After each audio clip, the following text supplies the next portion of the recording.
Good morning, my friends. Grim here. I hope everybody is well today. Thank you for watching the Madman's giveaway, wherein yours truly gives away one copy each of his 15 most expensive, arbitrarily expensive, some might say, MTGO cards to our lovely Patreon and Discord community.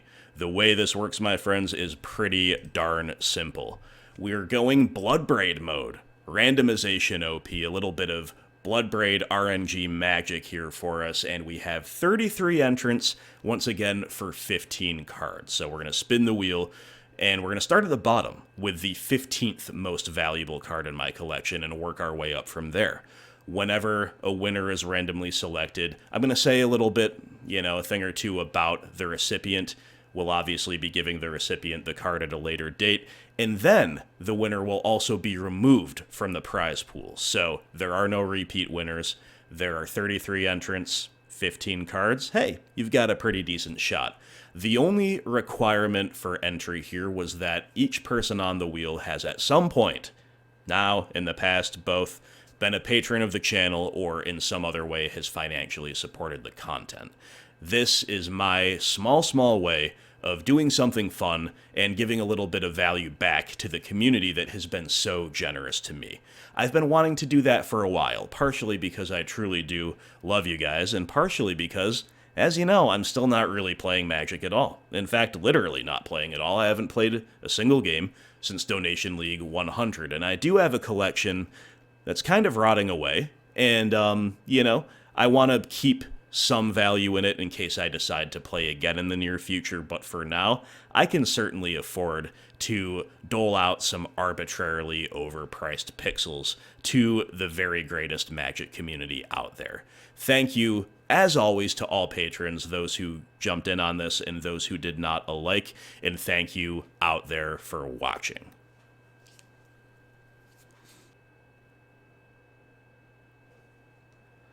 Just briefly before we get into the drawing, I really have to shout out Card Hoarder. Card Hoarder is the reason I'm doing this, and I've been able to do this, and I've been able to do a lot of the content I've brought you down the years. Card Hoarder, of course, is where I've done all of my buying and selling ever since I started on MTGO. They're wonderful, zero complaints about the service, and then they were kind enough to give me a sponsorship, so I do have still a free rental account with them. Thus, I'm able to give away some parts of my collection here, totaling $409.70 worth of cards, and I'll still be able, between my remaining collection and the Card Hoarder rental, to come back to the game without worrying that I can't afford any given deck.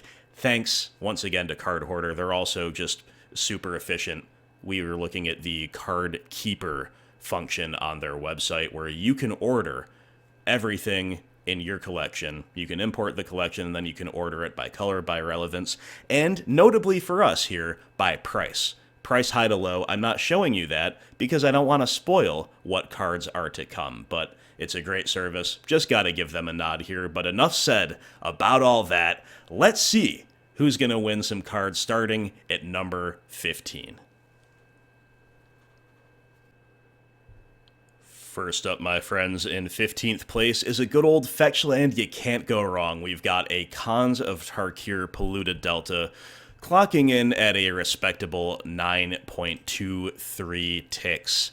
Let's spin the wheel, see who gets themselves a good old blue-black fetch land. It is Kioma. Let's go, Kioma. Hope I'm pronouncing your name right, my friend. Is it Kioma? Kioma? Either way, Kioma, just so I have all my bases covered pronunciation-wise, is a wonderful asset to the community. Kioma and Dogfish are two of our most active streamers. I associate the two because Kioma borrows cards from Dogfish. They play together a fair amount. And if I'm not mistaken, Kioma, just like Dogfish, used to be at least a big merfolk player. Playing the fishies a little bit harder now than it has been in the past, but there you go. A nice land that, hey, you could even play that in Merfolk potentially if there's any kind of need for a fetch land base there. So there you go, Kioma. Congrats. And here in 14th place is Grist the Hunger Tide, a powerful Golgari Planeswalker, one that any BGX pilot should at least own one copy of, and also a card that I myself underrated in the wild, halcyon days of MH2 spoiler season. Grist clocking in here at 9.82 ticks, and we have Daniela MS as the winner. Congrats, Daniela. Big fan of Daniela. I think, just like everybody else, I'm probably going to say this about everybody, but he is an asset to the community. Daniela's done some funny stuff. He's invested in like a million, what's that card called? Magmatic Channelers, things like this. Daniela's always cooking up some OP, four-dimensional chess schemes. So now, Daniela, will this kick you off on a massive run on Grist? Will you buy all of the Grists on MTGO now that I've given you the head start? We'll find out. Either way, my friend, congratulations.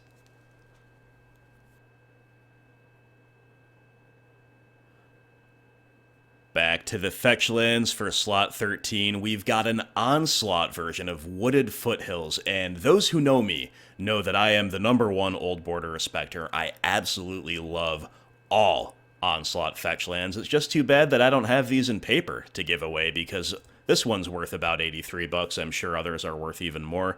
Online, it still fetches a respectable 10.02 ticks. So who will take home the Wooded Foothills? It's going to be LL Coolwoods. Let's go.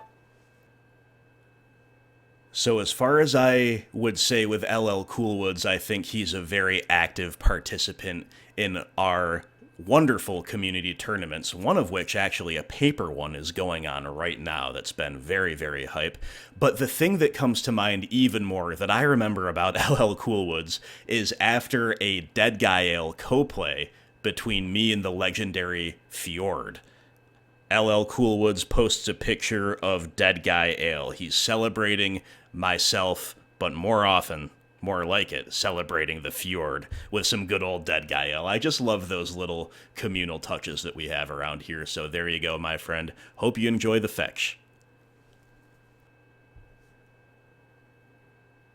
Yet another fetch land here in spot number 12. This is Bloodstained Mire, Jund and Rakdos All-Star. Beautiful Onslaught printing as usual. A little bit pricier than Wooded Foothills at 11.68 ticks. Will it be one of our BRX aficionados that gets a hold of this, or somebody else altogether? Well, I'm going to say it's somebody else altogether, because Anti-Drummer I've never known from memory to play Rakdos or Jund necessarily. I think he's a rocker. I think he likes some white-based decks as well. But my enduring memory of Anti-Drummer is that we were bantering a little bit on the Facebook group back when I, used to be active there. The BG Rock Facebook group, that is. That was about 3, maybe 4 years ago at this point. How time flies. But I remember just going back and forth with a few one-liners, and then I got a notification, not for his most recent response, but that he had signed up as a patron. So it's just back and forth, notification, reply, and then the next notification was that he joined Patreon, and it just made me laugh. The whole interaction, top to bottom, made me laugh. He's also got some really cool projects that he's been involved with that has been posted in our community tab on Discord. So anyway, there you go, Anti-Drummer. Appreciate you, my friend. Hope you enjoy the fetchland. And next up in 11th, we have a very special card in more ways than one. We have an Innistrad printing of Liliana of the Veil. So of course, what card could be more emblematic of this whole channel and this whole community than good old Liliana, especially in her original form? But it gets even better than that, my friends. She's at 13.49 ticks, which is very solid, but I actually own 4 Lilianas, only 1 Innistrad copy, and the other 3 Modern Masters copies I own are slightly more valuable. So why am I giving away this one in particular? Well, this has a very special origin story that the OGs of the channel may remember. So when I started off the channel, I was doing just one-off replay matches, basically, not full leagues, nothing nothing live, and people were starting to get on me, hey, when are you going to do some live stuff? When are you going to do a full league, whatever? So my first ever live recorded competitive league, back when they were split into competitive and friendly, I was very fortunate enough to 5-0 with a list that was slightly budget constrained. We beat a couple heavy hitters on the way, Charlie, Canister, I believe, and also, to make things even better, I pulled the fourth missing Liliana in the chests from that league. I was playing with 3 Lily of the Veil, 2 Lily the Last Hope, which shows you how long ago that league was, and that decision was partially meta, but I'll be honest, partially budget. So pulling the 4th Liliana was very special. It was an Innistrad one. That exact copy is what I'm giving away. I eventually smoothed out my collection, made everything that was mismatched match, except for her. She's always been the one mismatched card in my collection. So this is only the 11th priciest, but it might be the best sentimental value. And who's gonna get it? Let's go. It is Tarragon.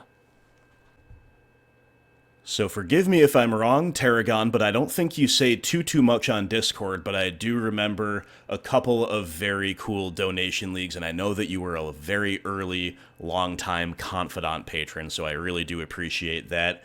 And we did an Abs and Stoneblade list with a couple cool ideas, but it just didn't get off the ground, bad variants. But then kind of the opposite happened with your other donation league. It was Reclaimer Company. We've got Elvish Reclaimer. It's kind of a land stack collected company at the top end. Dryad of the Elysian Grove with Valakut, Knight of the Reliquary, all kinds of value. The type of value deck that I am not used to playing at all. And I didn't really know what I was doing at all, and we still 4-1, so you were really onto something. And that was before Elvish Reclaimer really became cool in something, you know, outside of a very dedicated, like, Amulet deck. So, Tarragon, very cool. Appreciate everything you've done, my friend, and I hope you enjoy this very, very special Liliana of the Veil. It is all yours. Liliana is followed up in spot number 10 by an just as iconic BGX card, Thoughtseize. We've got ourselves a Time Spiral remastered version. Lovely Lorwyn art. Amazing new old border. We're clocking it at 1829 for Tick's value. Let's see who gets themselves a fancy Thoughtseize. My favorite version, by the way. Ooh. That was so close between Teddy Keyser and Bearman. That was the closest spin I think we've had. It's right on the line. Bearman just edging it out.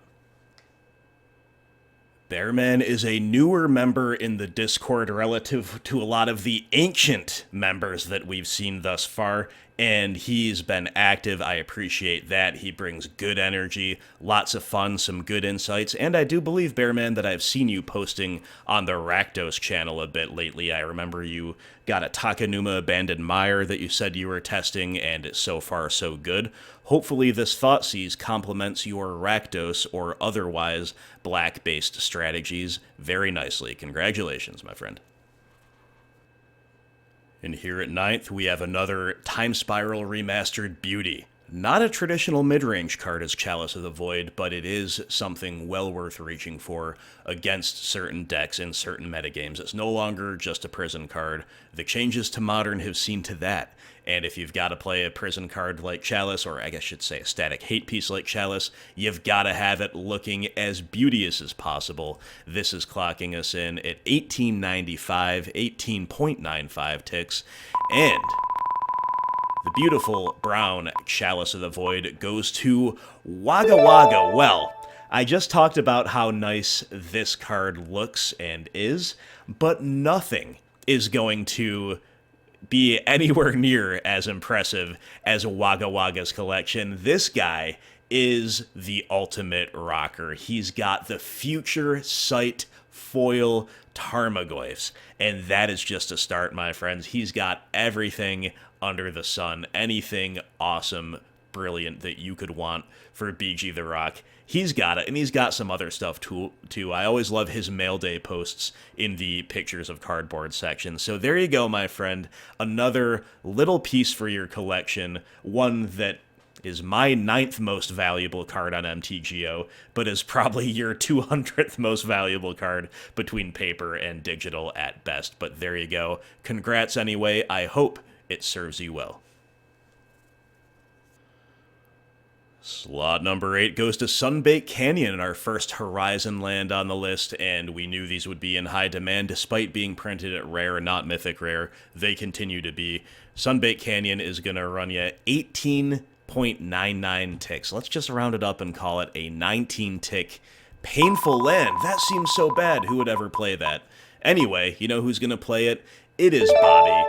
Bobby is wonderful as an asset to the community. He does a little bit of everything. He's got the banter, he's got the genuine analysis, he's been very instrumental in the funding and the setup process of some of our most successful tournaments, and he always posts cool pictures for these types of things, the tournament introductions that we've done in the past. He's always exploring Middle-earth, and I think I appreciate that just as much as anything else that I said here. So Bobby, there you go, my friend. I think Bobby also is quite able and willing to dabble in a wide variety of decks, so I'm sure he'll find a nice home for the Sunbaked Canyon. Hope you enjoy, my friend. In 7th is yet another land, but I'll tell you what, it is a beautiful Onslaught fetch land yet again. This one happens to be Windswept Heath, one of my absolute favorites. And you know, you can't go wrong with lands anyway. They're like the most practical gift ever, right? They're so useful, and when they're Onslaught, they're beautiful as well. That said, this is the last land in our countdown here, so the top 6 cards are all non-land cards, but Windswept Heath, the king of the lands, at least in Grim Flayer's collection, at 21.18 ticks. Let's go ahead and spin that wheel. And we are giving the Windswept Heath to Goat Shield. Ha! That's actually quite fitting, because Goat Shield, as I recall, not only a great poster, an asset to the community, as they all are on this wheel here, but somebody who wanted me to play 5-color Niv to Light. And if anything is needed in 5-color decks, that would be fetch lands, right? So hopefully Windswept Heath can slot right in, pretty up that land base a little bit for you, Goat Shield. If not there, I'm sure you'll find another use for it. So there you go, my friend. Thanks for being around. I hope you enjoy your new Onslaught Windswept Heath.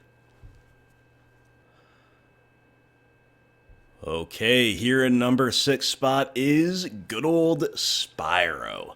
What a powerhouse, what an engine, what glue for so many fair red decks.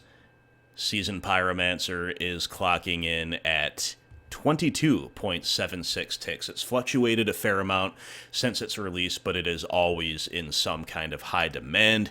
Let's see who will claim this Spyro. That is going to be, another super close one. It goes to Reddest. Time of the Eclipse just barely missing out. Reddest, I have to say, what comes to mind with Reddest before anything else is that he, like myself, is a very significant elf respecter. So I can't say that Spyro slots directly into any elf deck that I know of, but maybe, just maybe, this is the impetus to finally brew Gruul Elves. What do you think, Reddest? You down for that? Either way, my friend, hope you enjoy that Spyro. Hope you have a good home for him. If not, hey, trade it in, buy yourself some more elves. Okay, spot 5 goes to Carpet of Flowers. This is the most esoteric inclusion in the list because it's very out of place relative to everything else in that I've never cast this card.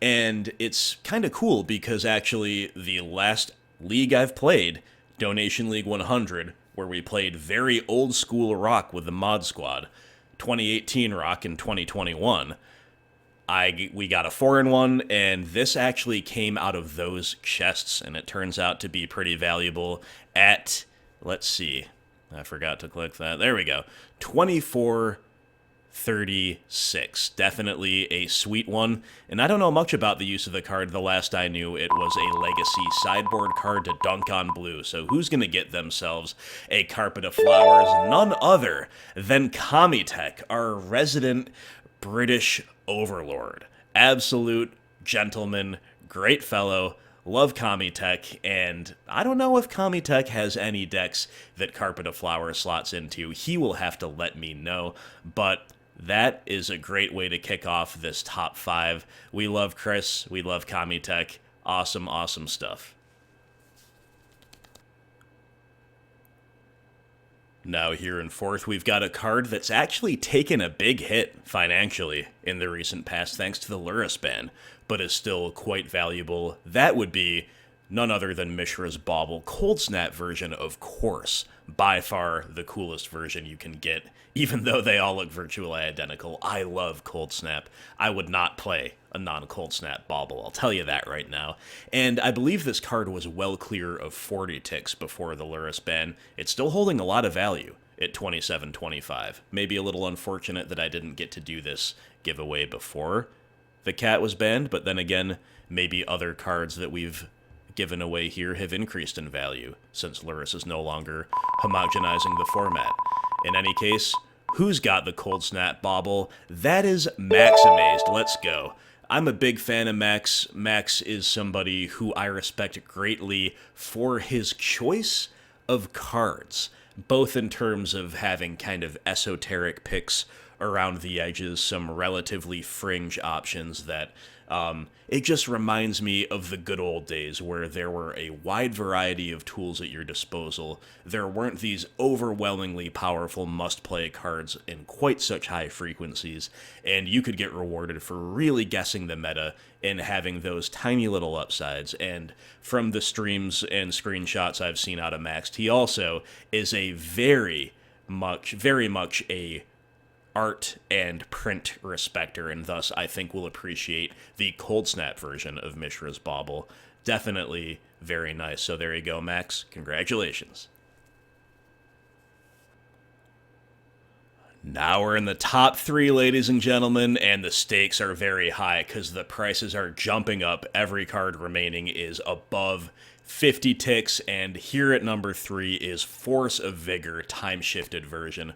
What a beautiful card, and what a fantastic card.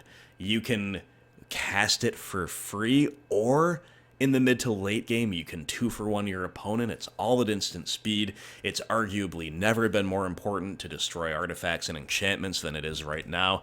Force of Vigor, a must-have in any Green Mage's binder. This is getting 52.77 ticks worth of value to whoever is going to win the spin right now. We have 21 participants remaining, 3 cards left to give away. The stakes have never been higher, my friends, and this one's going to go to Warrior Dwarf. That is awesome. I'm a big fan of Warrior Dwarf. I remember, I'm going to tell a personal story, Warrior Dwarf. I shouldn't say personal, there's no details, but I just remember Warrior Dwarf being a big fan of the content and wanting to join the community, but not having the means to sign up for Patreon in one way or another. He arranged to donate a few ticks to me on MTGO, and I was always happy to accommodate people with that regard. I'm not trying to paywall people out of any of my content, but the Discord is kind of a closed community for supporters. So Warrior Dwarf, definitely happy that you reached out to me with that idea, my friend. Happy you're part of the community, and happy now that you are a proud owner of this mighty Force of Vigor. Other thing to say about Warrior Dwarf, he's probably the #1 Dogfish respecter, right? There's a lot of people who are vying for that title, but right now Warrior Dwarf might be the #1 Dogfish respecter. He's on the Rakdos train. I hope you still have a good use for this Force of Vigor, my friend, and it's all yours.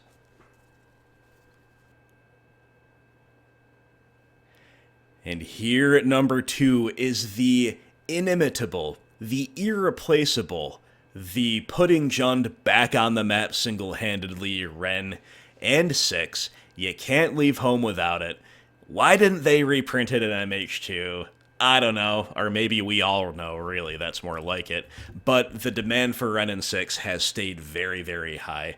I was kicking myself for a little while because I balked at buying Wrens when they were 20 ticks each, and then they shot up so high. I think they were at a 150 ticks at their peak, something outrageous like this. But they were up and they're down. I did buy them at a bit of a dip relative to what they eventually settled at. So I missed my real trick, but can't complain overall. And we're giving away a Wrenn today worth 70 ticks, 70.58 to be exact. This is a very big prize, my friends, both monetarily and in terms of what it represents to the Jund stands. And who's gonna get it? That's right, it is Lame Boy.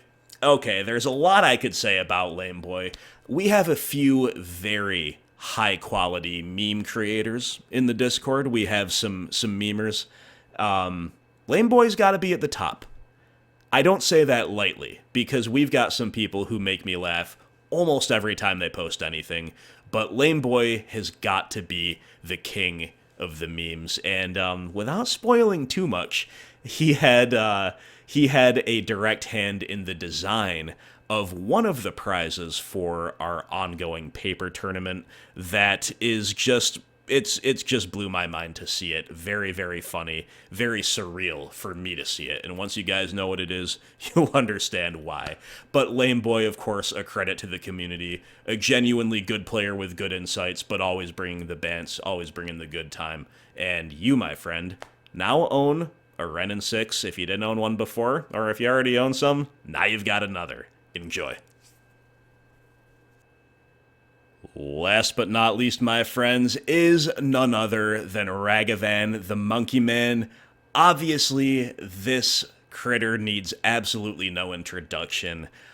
I called it from day one, not that I was anywhere near the only one. I just remember being baffled at why they would print a card like this. That it's just going to see so much play, and you know, it does have counterplay, it does die to removal, that's the only saving grace, but it is obscenely powerful, almost a must-run in any kind of deck whose colors and strategy suits this type of card.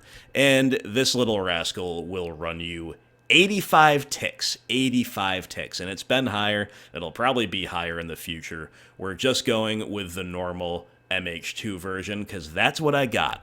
Last chance to win. We're going to have one winner of a monkey and 18 big losers that go home with nothing. Who's going to take it home? It's one of the mods. Is it Guy or is it Dan? It is Dan. Wow.